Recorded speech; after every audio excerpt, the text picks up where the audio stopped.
and that all that is coming down the road once the society is ready. Yes. Yeah. Also, it's different from one country to another. سيد منصور يعني Mr. Mansour, the financial and the bank sector and the economic sector, apparently it will use blockchain more, and it's one of the sectors that was fast in using the blockchain. Why this sector exactly specifically used the blockchain in this amount? If you please, I will stand up because I have a presentation and I want to use it. Normally, we know that blockchain as a blockchain started in 2009. It started with Bitcoin, but the distributed ledger idea existed long time before. But the actual use for blockchain in the bank sector all over the world, maybe it started in 2015. We started to see that some banks saw that in this technology some benefits that they can use, and they explode in the investment sector, and it was in the early phase, and we developed to start the BOCs till we reach our phase, which is the growth period or the start of adaptation for the blockchain. The bank sector, generally speaking, always late by a step to use the new technology, and the reason is we are in risk, and the technology also have a risk, but nevertheless the usage of technology as blockchain bank started to focus on it, and they focused about its potentials. So if we look to Europe last year, the biggest share of using the blockchain was in the financial service sector, and then the governmental service. That showed that the people saw a noticeable change and development in the blockchain usage. The World Bank said that the usage of the new technology and the smartphone technology and the different payment methods by the blockchain can create a financial inclusion, and it can reach more than $300 million. Even when we look to Gartner said that the boost of technology by blockchain will reach that its investment in 2030 will be $3 trillion. All these numbers show that how much this technology can benefit the financial sector. So the main idea, what are the uses and the benefit of this technology? The most used case in blockchain in the banking sector, first, trade, finance, and KYC and AML, regulatory compliance, and syndicated lending and payment settlement, and Nostro reconciliations. These are the most cases that are used in the financial sector all over the world. Then, some experiments that implemented in the last few years, and as we said, we're still in the growth period. We said that 39 banks in 2018 did a PYC for and some of the Egyptian bank also participated in this experience, and we saw also Swift International Network. Also, it used the blockchain. Also, Bank of England did some experiments on the reconciliation between the banks. Also, Egypt has a partnership with Osri to implement a payment solution over blockchain. And also Emirate Dubai in Emirate also implemented that, and it's a currently running production that they are doing check-chain.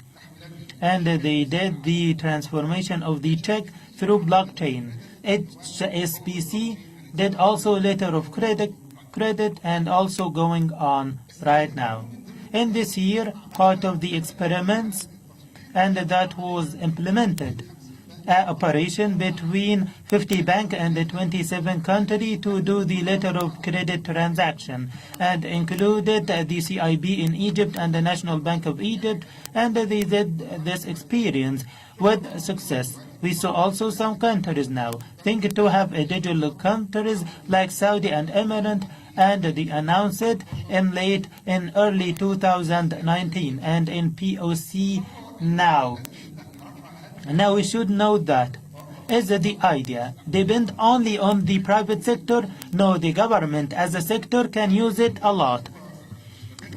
And Dubai have ongoing experience, which is blockchain strategy for 2020, and I think we will discuss it in the debate.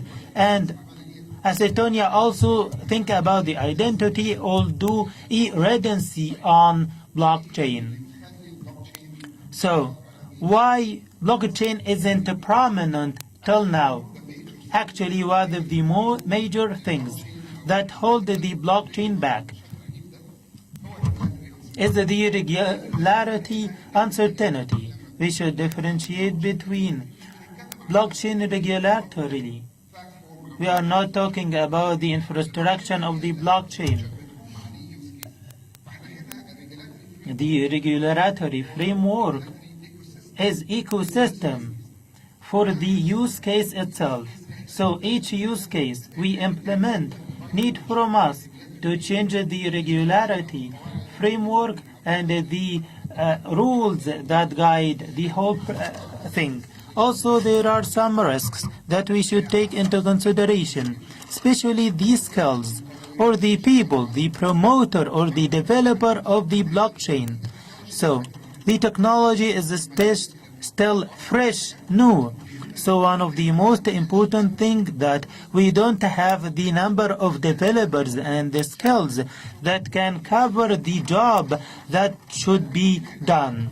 And now we are thinking in the Egyptian bank sector to implement it as a central bank to do that and to direct the youth to study such technology so they can cover the huge need that will happen in the bank sector in Egypt.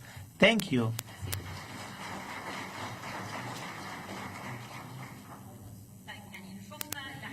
So we saw somehow how blockchain can be used in the bank sector and the situation of the bank sector from blockchain, but we want to see the other usage.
Or also to do supply chain management system, to do verification for the raw material that get into the system and industry, also in the food stuff, so we can check the food and to see the importer country.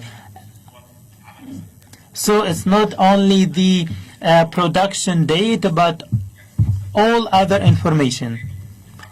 So this batch was made in this hour and this year and this day, so that create the efficiency that we need. So when a mistake happen, we can detect easily. So the quality control will be easier. I'm sorry for interruption, but we saw in Egypt and in other countries there is a expired food or corrupt food or rotten food.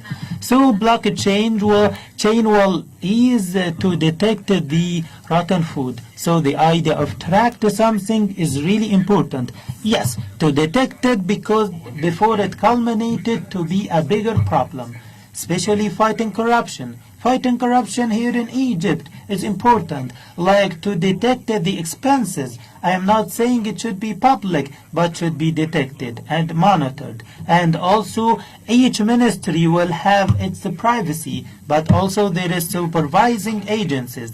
So, if all the interested supervising agency will have an access, they can monitor everything on an hourly basis, and they can detect the problems and detect its sources and solve it very fast.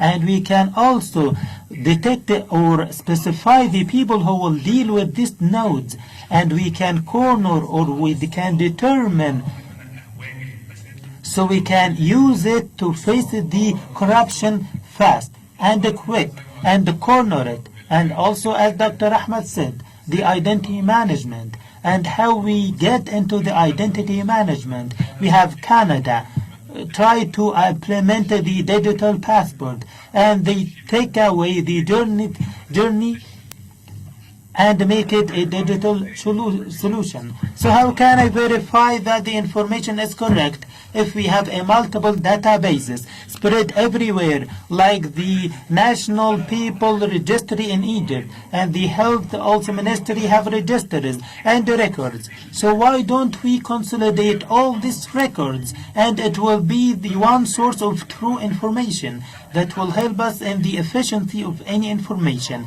So if I have many number and many piece of information, I can't have an complete and accurate analysis because I have to verify the source of each number. So I have a trusted platform that I can use it, and blockchain can provide a good tool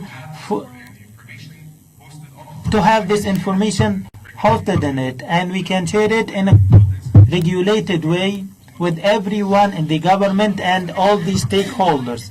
So you are talking about the private blockchain. Yes, but when we talked about the governance, and we talked also about the government level, it should be a private network. As he said, we are not ready for a complete decentralization. As I said, in our home, we are not decentralized at our home. So we don't have decentralized complete democracy. So some of a central authority to monitor the money. So it will create a new way of governance. Then we will make our community more involved in the governance. So if we implemented that in our community, what we can do, and we make people involved, what will be the results? It will not only someone fraudulate the personality and the talk in the name of 15%, then I can verify it. In business setting also, I can create a new kind of business, which a community-owned business. The hassle of having a business run by multiple entities and to have the legal costs and the operation cost, everything will be monitored. We can also apply it in smart contracts that build a business model, and it can divide the revenues and the profits. So we will not use the lawyers and accountant. No, we will still use them, but it will facilitate the work of the accountant, and it will reduce the cost. And that's what we always do in the business. We are reducing the over costs.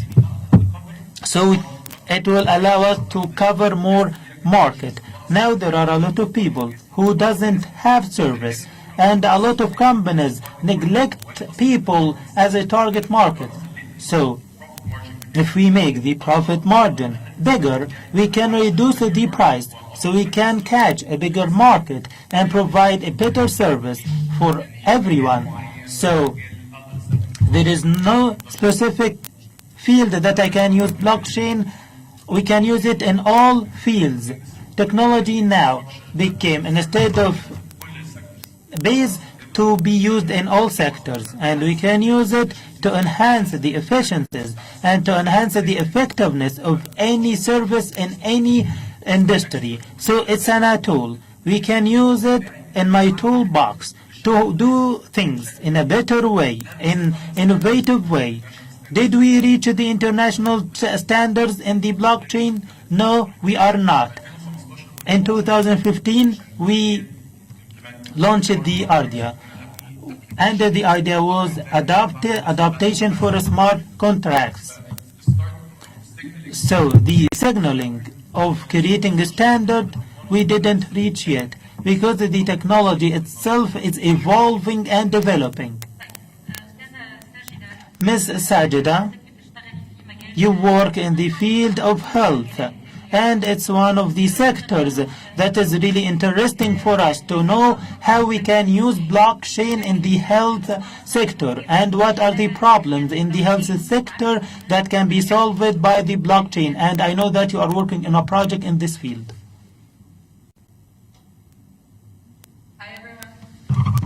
Thank you for this question. So just to clarify, I'm an engineer and I've done computer science research. And as a side project, I started indeed a healthcare project, but it's more of a social impact kind of platform. And so the idea was to see how we can leverage blockchain that we've discovered today and apply it to a sector where there is a broken market. So when we talk about market, usually it's an economical term. People talk about real estate broken market or the grants broken market in the US. And someone, Alvin Eros, Nobel Prize of Economy, introduced the kidney transplant broken market. And it was interesting enough to see that with algorithms and better governance, we could actually increase the occurrence of transplant, of match, basically finding a kidney match to someone that is in need, that is suffering from a kidney failure. So today, when that happens to you, you basically have to wait on a waiting list for a kidney to be available. That can take years. You have to undergo dialysis. That can decrease your quality of life, and maybe you cannot have a job. The thing is, something called kidney paired donation exists, meaning that if you are lucky enough to have someone in your life, in your family, that wants to give you a kidney and you are not a match, then you can go to the doctor, and now with Kidner, you could say, okay, I have this, let's say, resource here, someone willing to give a kidney. I cannot take it myself, unfortunately. Can we find a solution to create a market around that? Well, yes. You could put pairs of mismatched donor and recipient in a pool and then run a matching algorithm that would find combination. And so it's basic computer science. It's just building graphs. And so the idea is if the pool is large enough, then the occurrence of finding those combinations increase. So again, that's just logical. So what is preventing us today from doing that? Well, I would say absurd reason, geography. Today, the transplant system are limited to where you live. So for example, if you're in France, you're going to be matched with someone in France. If you're in the US, well, you have better luck because you're in a big country. If you're in a small country, then it's difficult. What if the best person for you, the best match, is living today in Japan? How are you ever going to find out? You might die waiting for a kidney and never know that someone could have saved your life. So that's where blockchain comes to play. Blockchain, as we've understand it, and the good news is you don't really need to understand how it works on a technical level. You just need to understand the benefits. The benefits of blockchain is enabling people that are competitor or that don't trust each other to collaborate, either to solve an issue or to create a new service or a new business. Here is the hospitals, is the healthcare authorities.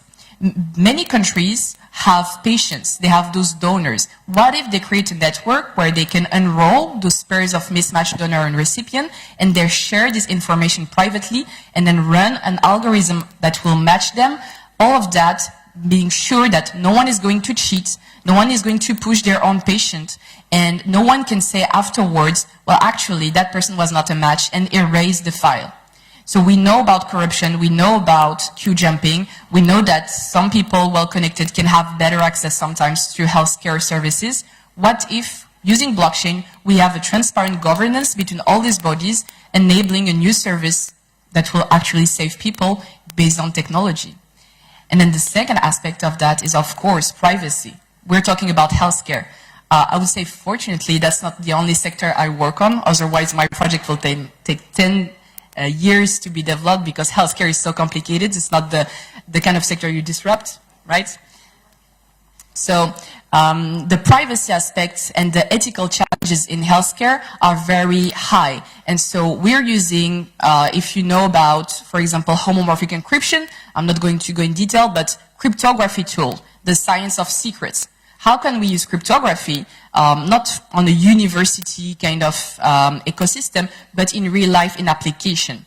Well, actually, the technology that we use enables you to encrypt, so basically hide some data that you send on the network, while the algorithm itself is still able to compare it to someone else's data that was encrypted with a different key. So we can all share secret here in the room. No one is going to be able to know the data that we're sending, for example, in a black box. However, the algorithm can say that data is a match with that data and give you that answer. And let the, for example, doctors reach out to each other and organize the transplant. So this is the grail of what we want in the informatics system. We have leverage of data, we're leveraging data, creating new services while protecting it. So I think we're going to discuss about data privacy after, yes. But just to circle back to everything you just heard about blockchain, for me, blockchain is powerful because it's open, because it's transparent, because you have accountability on it, and because there is no way that a single actor can at some point switch it off and say, well, actually, I don't like the way this is going. I didn't envision this kind of behavior, so I'm going to kill it. That's not blockchain. That's just traditional database and computer science that we know for decades. Blockchain is interesting because it's open and because anyone can have a say in it. However, if you want to do, for example, use cases like this one of kidney in healthcare or critical services, you need protection. And so blockchain alone will never be the solution to any of the issues that we could discuss today. Blockchain alone cannot solve it. However, if you understand the value proposition of blockchain and you are able to mix it with Internet of Things, AI, anything else, then you can come up with interesting system for the world of tomorrow. Yes, of course. And we will discuss about the data privacy and the regulation right after. Back to you, Mr. Filian. I'm sorry, I forgot speaking Arabic. ما هو شكل is the infrastructure, the optimum infrastructure to implement or to use the blockchain, and does it vary from a country to another? Mike, please. But your hardware infrastructure, which is the computers that are actually running the software that operates the blockchain. And I think for some systems, specifically, let's say, national identity, it's incredibly important that that infrastructure is run in country. Maybe it can have links to other infrastructures, maybe more open networks, but it's important for a country's security that that infrastructure is run in country, so it does probably need to be developed, at least regionally. So that's the first part. The second part is the way the networks are formed, I would say, is also of great importance. So if you want to get the most benefit out of blockchain, you have to have a long-range view on what softwares you use, what networks you use, and how those networks are formed. So my biggest fear of the next 5 years is that we just create totally private blockchains for government and separate but totally private blockchains for business. And this leaves not a vast space for the entrepreneurs in every country to operate, to take the promise of blockchain, to take that stateful data and to create new and interesting projects. So looking at it from an infrastructure perspective, my sort of guess as to what can be very interesting is a public-private blockchain hybrid, where you have some elements done in private, either on a database or on a permissioned network, and you have some elements that are public. And that allows you to sort of answer the regulation question, because the regulated elements can be done either in private or by nodes that are essentially regulatory nodes on the public network. But it also gives you a space for all of this information to come together, all of this state to come together, to be used for things that we haven't thought of. So from my perspective, infrastructure and the way we form these networks is incredibly important.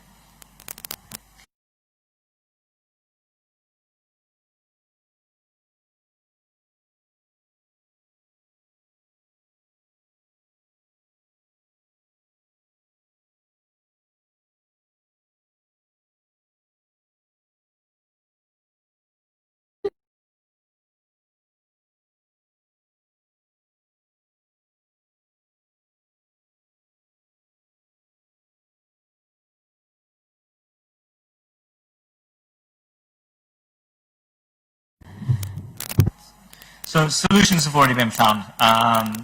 The older blockchains like Bitcoin and Ethereum, which use a very specific algorithm called proof of work, are indeed slow. Ethereum, I think, is somewhere between 7 and 20 transactions per second.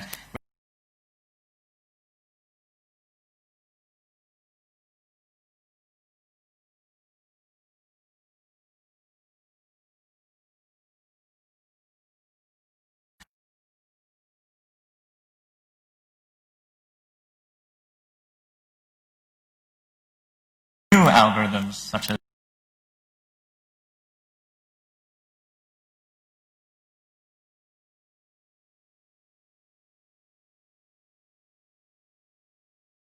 a lot more speed with basically minimal energy consumption, the energy consumption of a normal computer. You're not just burning through vast amounts of energy.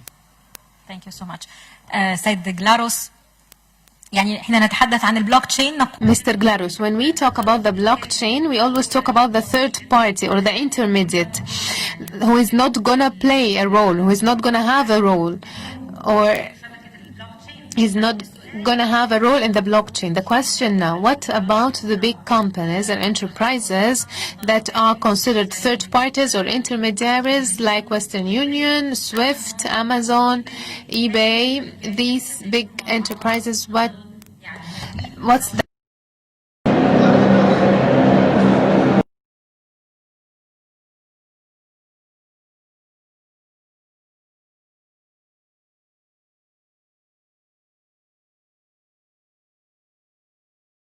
is sort of, Hugo was alluding to also in Sajida's point about healthcare.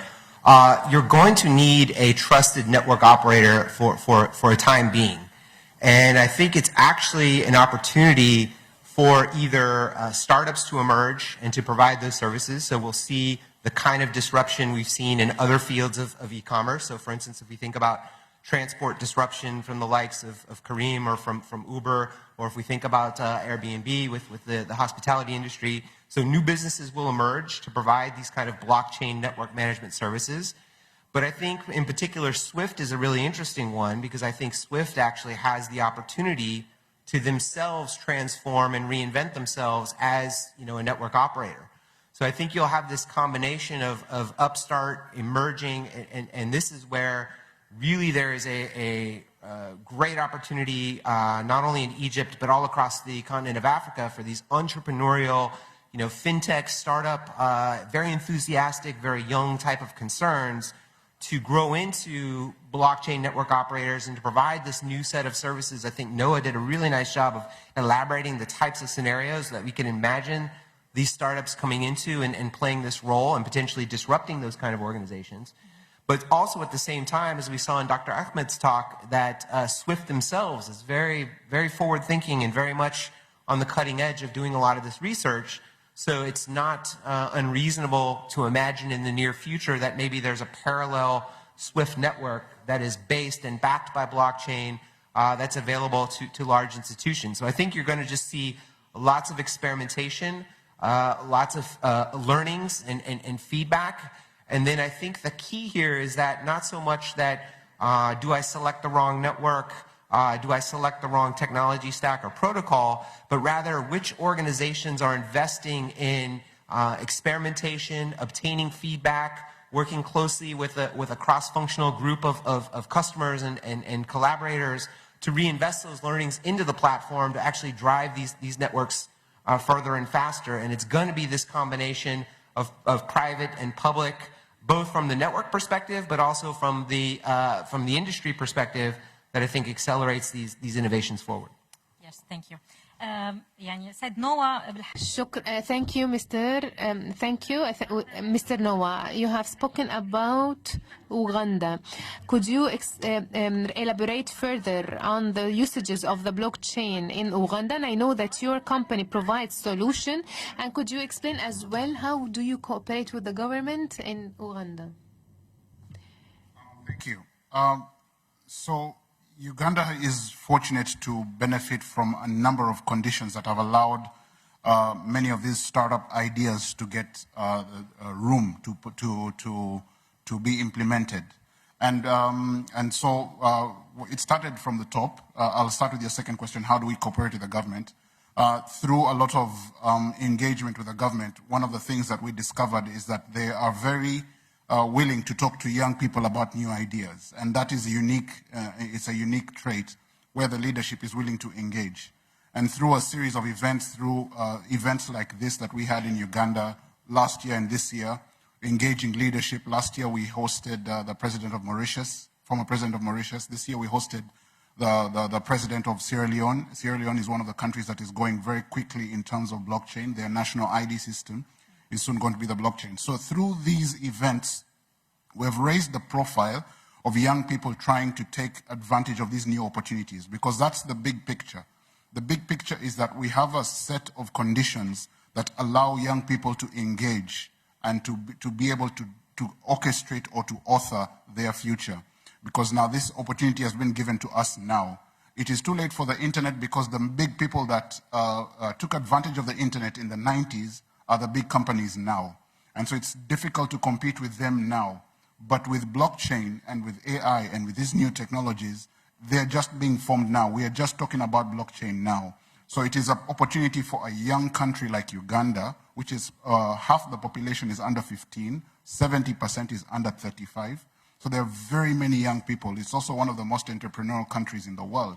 And so taking these advantages, we have unique conditions that allow for government to embrace us and allow us to test these ideas. And that being said, still from the previous list that I've given, how are we using blockchain? So we are, between 2018 and 2019, we have been doing quite a bit of experimentation, because as with anything, with any major system, whether financial or in ID or in lands, you have to prove yourself first before it gets to the mainstream. And so I'll give a particular examples that we as an organization are engaging with the private sector and with the government. I'll start with land titles. One of the biggest challenges with land title is fraud. And the typical experience is that you get your land title issued by the company, by the government, and then you have to do something on your piece of land. So we have a land tenure system that allows for individual ownership. So I can buy my land title, but I'm not 100% sure. And so what I'll have to do is that I'll have to fence it off and put material there just to make sure that no one else comes with another title and say, oh, no, this is my land. And that story is unfortunately very popular. And so one of the things we are doing is that we're working with a bank to be able to secure land titles on a blockchain that is immutable. And so working with the land registry and working with the bank, and why we're working with the bank is because they're looking at using this opportunity to be able to give farmers access to credit. Now, we are largely agrarian economy. We do, our biggest exports are agricultural produce. But it's difficult for farmers to collateralize their produce or their land to get access to finance. It happens, but it's still a very tedious process. And so what we're working is that the bank was experimenting is like, if I could get digital proof that you're the actual owner of this, and that and it has gone through an immutable ledger, that means every regulator agrees that you're the actual owner, I'll be able to trust that. And here's the interesting part, they're able to give lower interest rates to farmers who can digitally collateralize their land. And so there we are seeing blockchain becoming a real practical use case, allowing farmers to access credit. Another way in which, and that we have developed a solution is with the Roads Authority. And so the organization that is in charge of building roads buys a lot of land, as you can imagine, and right of way. And that's a process, again, that can be marred with a lot of fraud. If someone knows that a road is going to pass by his land, the value will go up, and that increases expenditure on the government side. But by having these titles on a blockchain and being able to track the change of ownership from the private party to the organization, and in a transparent way, has allowed them to shave a lot of costs. And so we experimented this last year, and they were able to capture land titles on the blockchain, and now they're in discussions on how to make it the national, to scale it up nationally. And a particular use case that we have just been able to do, to start off right now and sign off, is with a very sensitive topic. Uganda is a host to over 1.2 million refugees because of the conflicts around our neighboring countries. And so one of the biggest challenges, and what played out recently, is that because of identity fraud for refugees, like you heard the story yesterday, it took about 5 years to get a refugee card, and it's a big problem. And so what happened is that there was huge identity fraud, and what the regulator did is that they stopped refugees from getting SIM cards. Now, SIM cards in Uganda are the biggest tool for digital inclusion and financial inclusion. Digital inclusion because the SIM card is what you use to make phone calls. The SIM card is what you use to get access to internet. And so if refugees cannot get a SIM card, they are digitally excluded. But it's also financial inclusion too, because a SIM card gives you access to mobile money. Mobile money is the biggest tool we have for digital or for financial inclusion. We have 21 million mobile money accounts in a population of 40 million, half of which are under 15. That means every adult, arguably, has a mobile money account. But here you have blocked a huge group of people, maybe about 700 or 800,000, from accessing mobile money services, so they cannot transact. And so we are, that was because of identity fraud. So we are working together with our communications regulator to put their identities on a blockchain, so to curb out the fraud. And so once we have that detailed KYC around refugees in a self-sovereign identity on a blockchain that is immutable and that is verified by every party, they can easily get a SIM card. And once they get a SIM card, they can make phone calls, and more importantly, they can transact money. And so that's one of the ways in which we are practically using blockchain to solve problems that are there. There are very many other examples, like in the trade facilitation. One of the solutions that we are discussing with our revenue authorities is on a customs blockchain. And so Uganda is landlocked, so we depend on our neighboring countries to move goods from the coast into Uganda. And so we have very tight collaboration between the Kenyan Revenue Authority and the Tanzanian Revenue Authority. And one of the conversations we're having here is how do you track goods, for customs purposes? Because right now, like I mentioned earlier, it just happens over email. They scan documents, send it over email. And one of the biggest costs is storage, because they're getting thousands and thousands of email. There's a digital collaboration of sorts. It's makeshift, but it's not efficient.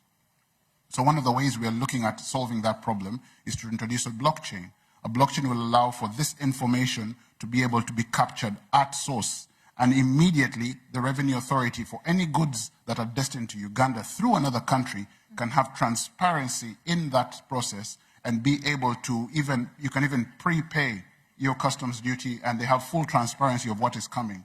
And so they're able to eliminate fraud, but also be able to make sure that there's transparency in the way goods and services move across these countries. How do you do in Uganda with the regulation issue?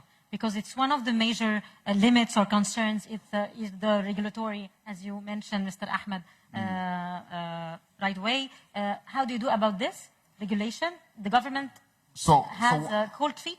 Yeah, so when it comes to financial regulation, as Mr. Ahmed said, it's important to separate the technology from the application. And so the good thing is that the government has really understood that these are two different things. So now what they're looking at is application. And the most sensitive, I would call it, is in financial applications.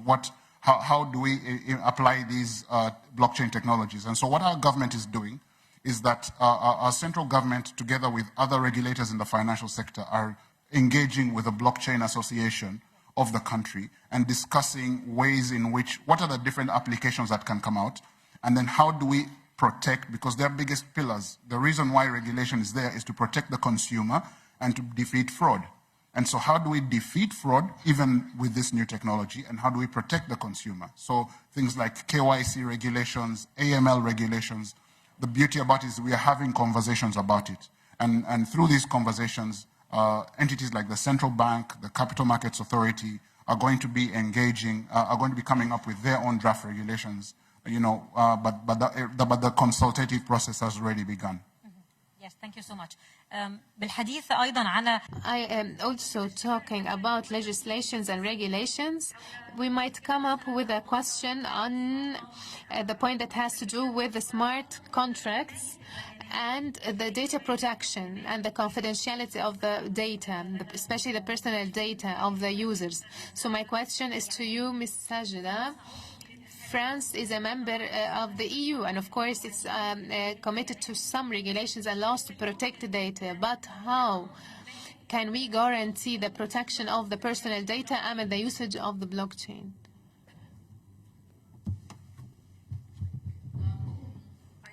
Based on what we just heard, we need to just clarify something. What you've been hearing today is many applications, many use cases. It seems that blockchain can be used to do everything and solve everything. And that's not true. That's not true because of regulation, and I'm going to answer that question. But it's also about, if you take a step back and think about the internet bubble and the war that happened around protocols, back in the day, we were in the same situation, private corporation pushing things, other type of actors being afraid of what the potential of the internet could do. And then you had that, what we call a black sheep, the outsider, the internet. And at the end of the day, it's the internet that took away the market. And today when an entrepreneur or a student or a company is launching something online, they're not launching it on a private internet. We don't even say public internet, private internet. There is no market doing internet. Google was not built on an internet, Facebook, Instagram. So my point here is just to say that today we're using those public blockchain, private blockchain consortium. I really think that many years from now, those words won't exist, and it will only be blockchain or, like private, decentralized ledger technology or whatever, built by consortiums. And those are actually very interesting today because since people don't really understand what blockchain could do, these are almost the necessary first step for organization, companies, traditional sectors to onboard on this revolution. So it's very interesting what many actors of the ecosystem are building towards that. That being said, when we talk about blockchain, there is this notion of transparency that is very core to it, because without transparency, then you cannot have trust that you're trying to build, and you cannot have this decentralized governance. However, transparency also means that you're exposing yourself. You're providing data to all the actors that are working with you in the system. So how do you solve that? One of my research topics was about how do you reconcile transparency with privacy. And so actually you can do it. You can do it. You just have to use other technology, like I said before, such as cryptography. And France, so you all know, I guess, about the GDPR.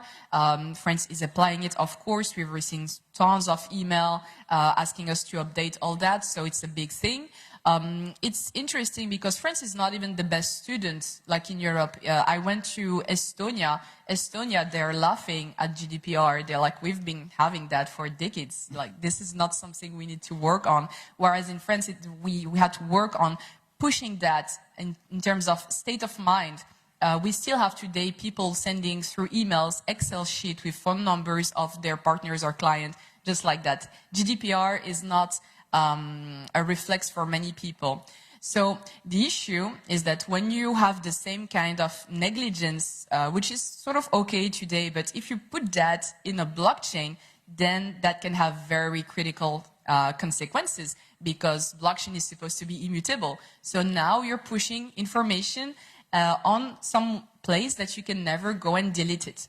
So you can do a hybrid infrastructure. So some of my projects have an on-chain component and off-chain component. Everything that is critical, everything that requires heavy computation, and we've discussed about scalability, throughput performances, you can still do it off-chain. However, what is it that you really want to do on-chain? It's about trust. It's about proof. It's about truth. So we're only storing mathematical information that we need. So afterwards, if there is any issue with the result, we can go back and say, here is how it was computed, here is why the result is valid. So I'm not going to go into details, but it's a classical prover, challenge, verifier kind of thing. So that's the one thing. Then you can also use a key to encrypt some information, push it encrypted on the blockchain. If that person does not have the key, then the secret is safe. And then you can also use the key to decrypt it. If you lose the key or delete the key, it's sort of like you remove the access to that information. So it doesn't have to exist. So those are just examples of how you can, with a blockchain that is transparent and public, still have privacy. And now you have the possibility to work with people, because you can say, I'm only going to post some proof. For example, the movie theater example that we give. You go to see a movie and they ask, what age are you? You show the ID card. With the ID card, they have everything. They have the name, they have the exact date of birth, they have all the information. But that's not really what you wanted to prove here. You just wanted to know if yes or no, you can enter to that room to see that movie. And so you can calculate proofs of any information regarding your identity and use them in various situations of your life. And same for a system. Someone is asking to have a loan or access to a file or anything. That person can generate a proof so that when the system is checking against this information, there is no file exchange, there is no disclosure. The system is only going to see if the proof is valid, yes or no, that person has access. So we can be really smart about it. The only reason this does not exist is because there was no business. Like, why do it? Why protect the information? And that's because the monopoly that we've seen on internet, at first they were leveraging this vulnerability, the lack of R&D, the lack of those small tricks that I just told you about. And then it became the model. Then it became the business model. We're not going to work and put our engineers and PhD to work on protecting your data. Our model is to leverage your data. So the only reason this does not exist is not because it's too deep tech or immature. It's just because the money is not going in that direction. The money is going into how do we create ad tech that is going to leverage it to the best extent of the power of those GAFAM. So yeah. Yes, thank you. أستاذ أحمد منصور, خلينا نتكلم مع حضرتك على يعني بما إن Mr. Ahmed Mansour, let's talk about Uganda. We heard what is happening in Uganda regarding the blockchain. Tell us about Egypt and the future of the blockchain. Okay. Let's start talking about the Egyptian experience that we did in the Egyptian Central Bank. The Egyptian Central Bank is the responsible for the digital transformation in Egypt. And one of the most important aspects that we worked on in the past period is formation for a task force to study the blockchain technology usage in the bank sector. And the task force was formed in July 2018, and it including the Egyptian National Bank and the Central Bank and the Money Laundering Fighting Authority and some of the major banks in Egypt, and also some of the innovators and the technology innovators and the youth who have experience in the usage of such technologies, and some researchers from the Egyptian universities who covered with us, and also including the iScore. So we was able to cover all the stakeholders that we should have included in this working task force to conclude an opinion that can serve the Egyptian banking sector. One of the most important things that the task force was doing for a late period is having a business sector and the technical side. So the business studied the most important cases that we implement in Egypt. And the technical side cared about two things. First, the infrastructure layer and the technology used as a technology, and how we integrate the technology inside the systems that we have in the Egyptian banks. And part of its important work is the cyber security. And we can't talk about any kind of technology in the new modern financial technology without talking about this cyber security. And part of the things that we are doing, how to deal with such as cases. The first case that we work in is the shared KYC, or how to know your client. In a summary, KYC system is a system when you open a bank account, you should do some steps including applying your ID and how to onboard the client to save his information and to check such information. So the central bank thought about something, which is how to share the KYC platform between the banks. So the idea of shared KYC, based on, as we said, each bank has its own bank in creating its own KYC. But we realized that each bank already kept the customer's information, and also they reached a period or a phase that somehow the data have a rubbish data because the client repeat different information. When he changed the information in his ID, for example, so the banks themselves had a problem in the time and the costs that they waste in the implementation of such a process. So if we think about applying the blockchain in this way, that all the banks will be included in one blockchain network and they share their data that related to the customers among themselves. But we should take into consideration something. What if the client information will be available to all banks? And we don't want that. So one of the benefit that blockchain provide is privacy. So now the client, if he go to bank 8, for example, and open a bank account, so he is onboarded in the blockchain. But the control of data now in the hand of the customer. So if the bank want to check the private information and data of the client, the bank will not have the access, even though the information exists on the service and on the blockchain, but it's encrypted, so the bank can see it only in one condition, if the client give them access to see it. And in this case, that we cover the privacy part. At the same time, we talked also in the task force how to keep the on-chain and off-chain data to comply with the idea of the data privacy as laws. So it was clarified that some data will not be available. Some of them will be in the interior ministries and some will be in the banks. But the idea is benefiting from the blockchain technology to provide the client something called the bank identity. The client today, if he have a one single identity for banking, then he can use this identity to implement any financial process or transaction later. What the central bank is doing is a digitalization transfer, and depending on the new technology in the finance, and to use the smartphones, and to use also the national payment visa, and to do this national transformation that will facilitate it. And when we will have the bank identity, we can do that easily. We are not talking that we want the client to head for the branch. We want him to do digital onboard. Today you are facilitating for the banks to reach a bigger base of the unbanked sectors that exist all over Egypt.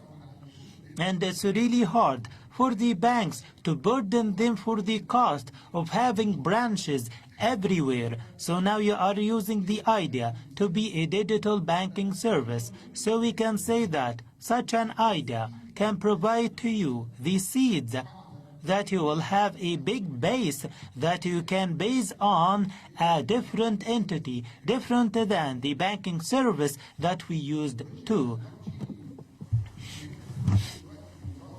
The blockchain technology, according to the central bank studies, we studied other cases like the money transfer for overseas, and it's one of the cases that we are studying right now. How can we provide, how can we save cost for the banks and also shorten the period of the transfer? Like we can do the transfer at the same day if all these banks are included in one blockchain. The last thing, Your Governorate, Your Excellency, as a central bank, we are currently studying the idea of have a digital currency in Egypt, and we should differentiate between two things. First, having a we are against the encrypted currency, but we are supporting the digital currency. Among the studies that the central bank is doing, that can we do during the upcoming period to present the idea of the digital currency or the e-pound? And can our banking sector and the Egyptian benefit from it? The central bank is studying all of that, and in the next period, by 2020, it will be full of events regarding the private sector and the banking sector. Sorry. No, I clarified it clearly. Thank you. Thank you. Thank you, Mr. Ahmed. امتى من المفترض استاذ احمد انه تنتهي؟ Supposedly, when the workforce will finish their work. Regarding the studies, we are on the early phases, so we are looking with the rest of the international entities how to implement it, and if we implement it, can we succeed or not. But also there is important point that I have to clarify, is that the point isn't talking about digital currency or not. The more important point is, are we ready to accept the idea itself as a society or not? And that's what is the central bank is doing now. The digital transformation or transformation, yes, in the banking sector will allow us to give the people or provide awareness for people and how they themselves start to use the technology of mobile payment and how to use also the banking wallets and how to use the non-banknote money. That's what we need to increase awareness about. People should understand that first. People should lose the trust of the liquid or the concrete money or material money, and how can they trust the wallet? And now there are codes for the quick or fast response in the shops, so the citizen will see money in his wallet and he can use it to buy or purchase through the non-banknote money. So once the people accepted the idea of using the electronic money, the idea itself, then we can present a full, complete digital currency. And until now, the countries are studying it, generally speaking, because its impact are huge in all sectors, not only technology, but also we are talking about inflation and the shadow economy, and a lot of fields and sectors will be affected by that. Mr. Mohammed, we are talking about countries that use the blockchains. We will see two different situations. There are countries that are really advanced in using the blockchain, like Estonia, like Singapore, like Dubai, and a complete project called a Smart Dubai. On the other hand, there are some countries still reluctant in this matter, and they are really keen to process in it and progress in it. Regarding the legislation and protecting the private information, what is the difference between these countries? Why some countries stride and why some of them walk slowly? We should identify the common factor between these countries. These countries are small by the population, yes, so they don't have a competitive advantage globally, so they try to increase the productivity of them and to make also the business environment more welcome, and to help also the entrepreneurs to embrace it, to increase the competitive advantage of these countries globally. Like Smart Dubai, it's not a one or two initiative, but it's a policy and a whole initiative and how to increase efficiencies, and how to make the country paperless completely, and how to make the experience of the citizen himself paperless, and make it easy experience for everyone. So either issuing a driving license or your national ID, or connecting it to the banking accounts and the medical insurance, so they will have a unified portal. At the same time, the data will be secured. So you can do most of these things with traditional systems. So the idea is how to verify information, how to store the information that make the difference. So you will have also downfalls of the traditional systems, like when you have a certain level of high-level information that require high level of security and high level of permissions. You need a platform or a tool that provide control and also provide access. And these countries own it? No, not just owning it. There is no standards till now, but they have the policies and the regulations that they are trying to implement. They are doing experiments, try and error, and they try it in smaller areas, like in a small town, because they are experimenting before they go in a full road.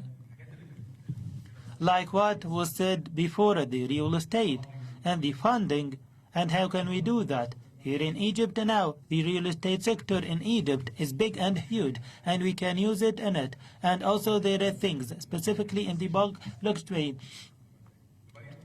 Dubai now try to see how to use the tokenization in it, like tokenization for part of its portfolio, for the real estate income general,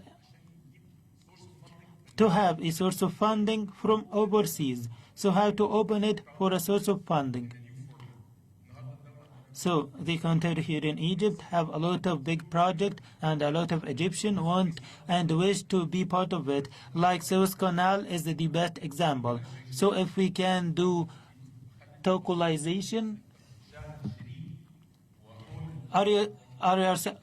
localization for such a project, like to make the people own the project, you will have unprecedented resources. So these are concerns and threats. So the idea is the size of the country and the bureaucracy and the systems. As Dr. Ahmed said, the regulator trying really hard to see how we can use such a technology as a promising tools. So it's important to see how the regulator can work in hand with the startups and the researchers and take it out in the governance and other things, to see how can we make it easier for the businesses to catch and grow in this field. We are 64% of our youth in Egypt. We are in the World Youth Forum, so we should empower entrepreneurship. We need to empower startups. How can we help them? We can use that to help the people, all to help the startups in Egypt to find other sources of money. There are, how many one of us in Egypt can say that I have £500 that I can invest in the startup in the future? There are a lot of people having £500, but there is no access for them to invest. They have to head for a bank or something. So if I can reach out for our community, this is the base of the sustainable development that we want to achieve. We will have a community-based project. So you own the project, you are caring for the project. So you will create a new whole idea of ownership. This project will help you and your community. So we can do it. And how can we fund it? Now you don't need the state to do it. Now I'm a partner for the state, and I'm trying to enhance my lifestyle as Egyptian citizen. Thank you. Thank you, Mr. Mohammed. We had a lot of questions. We had lots of questions, but now we are going to give the opportunity to the attendees. We have received several questions on the same topic that has to do with the data protection against the cyber crimes or cyber attacks. The question now is to Mr. Filian on protecting the data amid the usage of the blockchain and protect it from or against the cyber crimes or cyber attacks. How we can do this? There's many ways. So doing a lot of things off the chain, but only putting the really important things that act as sort of reference markers in the system on chain. There's an awful lot of research into things like fully homomorphic encryption. At the moment, that's not necessarily computationally tractable, but it will hopefully get better over time. But one of the things that's important to know about blockchain is that it does actually give you quite a nice layer to remove the ability of financial or cybercrime to happen. Because for a transaction to happen, a participant needs to sign the transaction. And it's virtually impossible to fake that signature. So the only way that you can have cybercrime is if someone else steals your identity, your key. And so that is key management is probably one of the biggest issues, or custody of your key is probably one of the biggest issues. But it's a much more controlled system than the internet. So that's. Thank you. Just have a... Yes, please. So, yeah, I don't know how many of you have actually followed the blockchain ecosystem during the past years, but I guess this question is also related to some hacks that happened. It's important to say that first, due to lack of awareness, blockchain was also linked to Bitcoin and the darknet activities. So that was the first thing we had to sort of educate people on, that blockchain is a paradigm that you can use to build any system, and Bitcoin is just a protocol. The second thing is security and blockchain. Many of the issues that we had were the entry points. So not actually on the blockchain itself, but mostly on the actors that were like exchanges saying, give me your money, give me your fiat, USD or whatever, and I'll give you crypto. And because people are still used to how things works, basically giving away their credential, their password, etc., what happened is that those platforms, which are like regular websites, were hacked, the key were stolen, hence the access to the cryptocurrency, because the key is basically how you spend your money. But in reality, on the blockchain, things were working pretty smoothly. On Ethereum, which is a second-generation blockchain, Bitcoin being the first one, on Ethereum, smart contracts, so we're talking about smart contracts since an hour. What is a smart contract? It's a piece of code, it's a software that is running on blockchain to create decentralized application. So once you put your smart contract on the blockchain, it starts and then it never stops. Because the protocol is live, the nodes maintaining the network are here, it never stops. Issue is, what happened when you push it, then you see there is an issue, and an attacker can actually leverage that vulnerability. So that's what happened with the DAO attack on Ethereum, and millions of dollars or ETH were lost, and then there was a rollback, so I'm not going to go into that detail. If you take a look at third generation protocol like Tezos, they went completely back to the basics and leverages decades of French academic research, people working on OCaml kind of languages. For the people who are not aware, so OCaml language is used in aeronautics, in nuclear and spatial industry. I'm sorry, Sajida. Yeah? I'm running out of time. Oh, sorry. So yeah. I'm going to conclude. The idea is, how can you leverage things that have proved themselves in other industry and put it in blockchain, hence creating a more mature protocol, and that exists, and that's how you can avoid cyber security attacks, and it's possible today. Yes, time for recommendations. What are your recommendations, ladies and gentlemen? Let's start with you, Mr. Glaros. I think the first takeaway is, we heard a lot of different topics, a lot of different industries, a lot of different technologies, but let's not exclude cross-functional skills from coming into this. Blockchain is not something that the youth should look at and think, I have to be a computer science degree or I have to have an engineering background. No, we actually need marketers to come into the field to tell the stories of these use cases. We need public policy and legal experts to come in to help frame up the new regulations of the future that anticipate this type of technology. We still need bankers with deep legacy banking experience, because we don't want to be in a situation where we lose some type of control and mechanism and good practice just because we've gone after a new kind of innovative approach. That's one. I think the second piece is really this shows like a host of other technologies that public cloud is inevitable, but or actually I'd say public cloud is unstoppable, but hybrid cloud is inevitable. So I think that if you look at Africa, for instance, we've got 54 countries. It is unreasonable that as these countries come into the African Free Trade, Continental Free Trade Association, you're not going to have 54 private clouds. It's just a very, it would be a very uneconomic use of resource and infrastructure. But rather, if you can have kind of these networked capabilities where you take the power, the multi-party platform of blockchain, the ability to share data, the ability to move these proofs around, and then you combine it with the ability to open and close it selectively using cloud technology, we think this is a very good pattern for the future and can really help Africa with this leapfrog paradigm. Just as we saw with mobile phone, you know, mobile phone is kind of almost like level 1 cloud adoption, because you're basically using the mobile network operators to build this out. Level 2 would be then public cloud. Thank you so much. أستاذ أحمد التوصيات الختامية. Mr. Ahmed, the final recommendations. I would like to thank you all for your assistance and for the enriching discussions. The first thing that I would like to say is that we are at the central bank.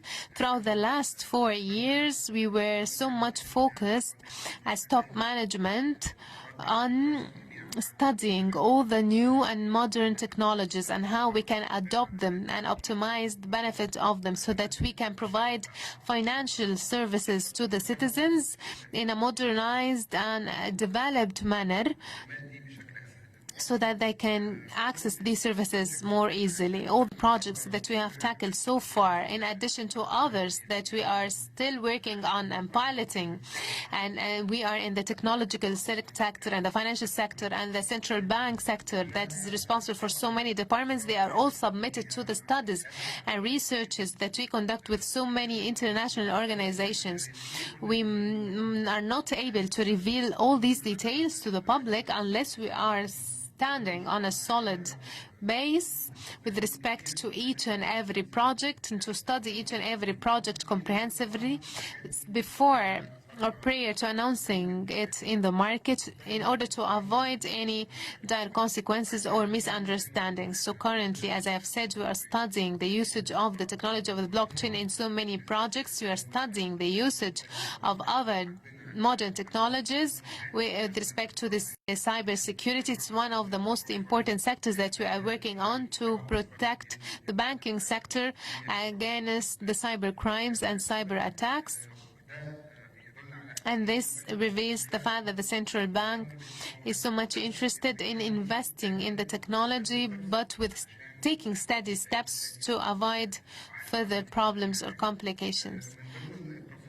Also, one of the recommendations that we might agree on is that we need to differentiate between the infrastructure of the blockchain and the cryptocurrencies. We need to study more the different sectors, the banking sector, the commercial sector, the trade sector, the health sector. All these sectors have to study this and how to optimize the benefit of the modern technologies, top of which is the blockchain. And we need as well to excel or to elaborate on how to use the cybersecurity and implement it in so many sectors to protect the data of the clients. On the other hand, I think that we need to raise the awareness of the people on how to use these technologies, these modern technologies, and how to adopt them in their daily lives.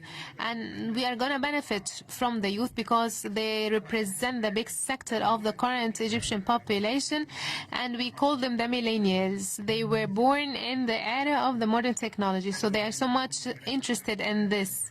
So we have to open the horizon for them. If we use or adopt the new technologies, they are going to provide them with new job opportunities. The central bank now takes the initiative of the innovation hub for the the Authentic Egypt, we have adopted all these initiatives so that we can work hand in hand with the youth and use the new modern technology, open horizons for the startups and emerging enterprises. And under all of this is under the umbrella of the High Supreme Council for Payments, under the supervision or the auspices of His Excellency President Abdel Fattah al-Sisi, that targets the digitalization transformation. Mr. Noah, your recommendations. Thank you very much. I think it is important for us to understand this new opportunity that we have at our doorsteps. And so in terms of taking a takeout from all this conversation about blockchain, one thing we need to understand is that, as Micheal has mentioned, it's an opportunity to leapfrog. And I'll speak from the African context. We have nothing to lose and everything to gain. And so in terms of creating opportunities, right now I can give you a quick statistic. There is a 1 in 14 shortage for blockchain developers. So for every one opportunity, for every 14 opportunities, there's only one person to fill them. That means there's a huge potential for the young people in Africa to solve, all these problems and opportunities. Imagine if every African country, or if every country in the world started implementing, even if it's just one blockchain. Who's going to manage all this?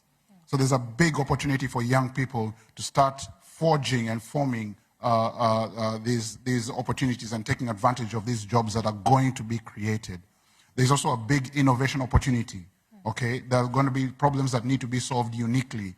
Many of these big organizations like banks and insurance companies are not very quick in adopting to change. So they're always going to need middlemen. They're always going to need startups and SMEs to be able to allow them to address new opportunities and new markets.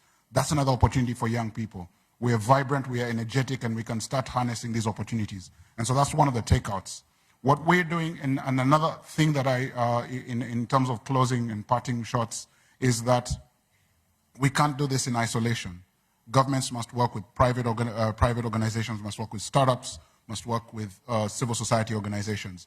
It's collaboratively and together that we can solve the challenges of humanity, whether enshrined in the SDGs or anything else. It cannot happen separately. We must work together. And we're seeing that in Uganda, where the government is, working with a young startup like ours to be able to forge the way forward. One of the things that we are successful after 1 year of doing is to create the region's first digital special economic zone. And through that, we are going to attract investment into Uganda and allow blockchain solutions to find a home, a place where the regulation is, we're engaging with the government on looking at the regulation and saying, okay, fine, how do we learn from this and then create suitable regulations while observing, not blocking and saying, no, that's bad, but engaging the young people, understanding the use cases, and then protecting the users, as I had mentioned earlier. So that's another thing. And so creating the opportunities, working through policies and regulations, working together. Because now, more than ever, we are seeing the need for regulation to be faster in catching up with technology. Previous technologies allowed us time.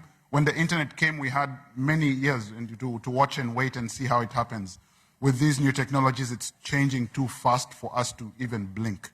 And so by governments embracing these new technologies, even while holding on to their mandates, allows us to be able to innovate faster and produce products and services that we can produce globally and compete globally. So it sounds cliche, but this is the time for the youth to embrace this change, because we embrace it faster than the older guys, no offense. But that then allows us to forge a future that can be sustainable and a future that bridges the wealth gap. Previous technologies, because we ignored them, there's a big wealth gap.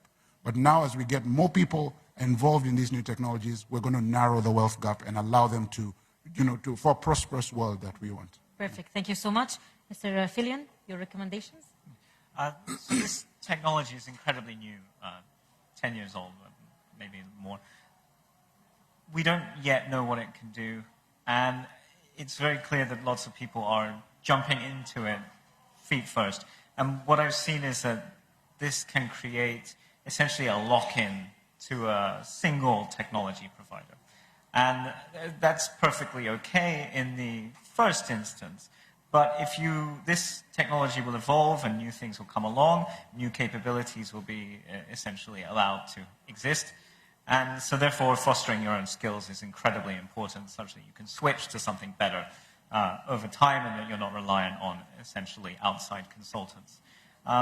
Secondly, I think please don't think about this just as finance. Please don't think about this as traditional, just doing traditional business in a new way. Some of the things we can do with this technology we really haven't thought of, and it could be really interesting and transformative for all the economies. So, thank you. Thank you. Ustaz Mohamed.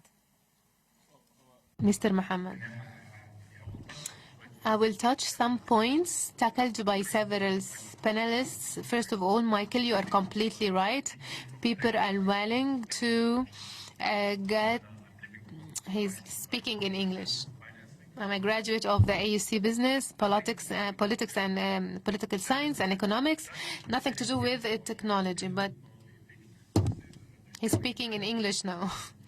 Giving into the industry from my background. So I'm not a coder, I'm not a developer, but I'm a business development manager. I do business development, I understand the use cases, I understand the enterprise use cases, and I try to get that message through to the developers so that we can build the right solution.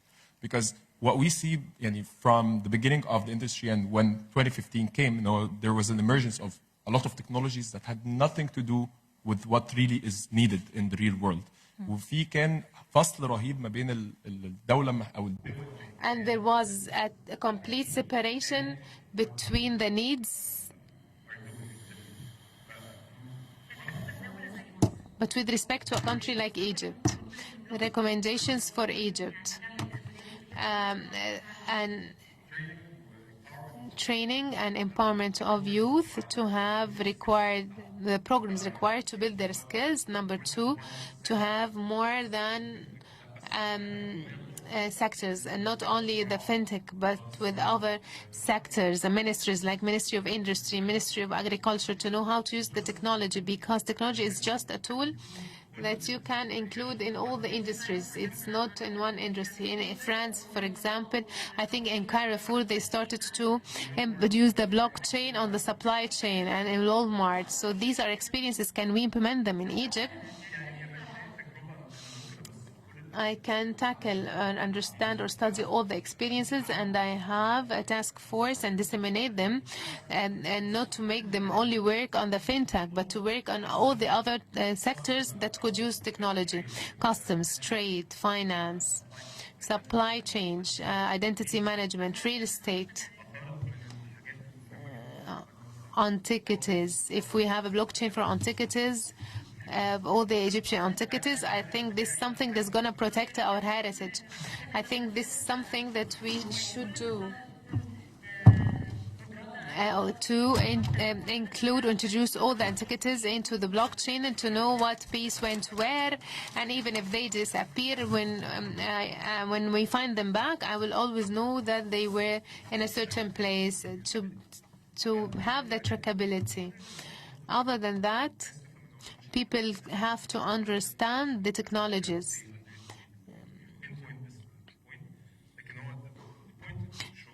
But what I want to say that it's not a bad change.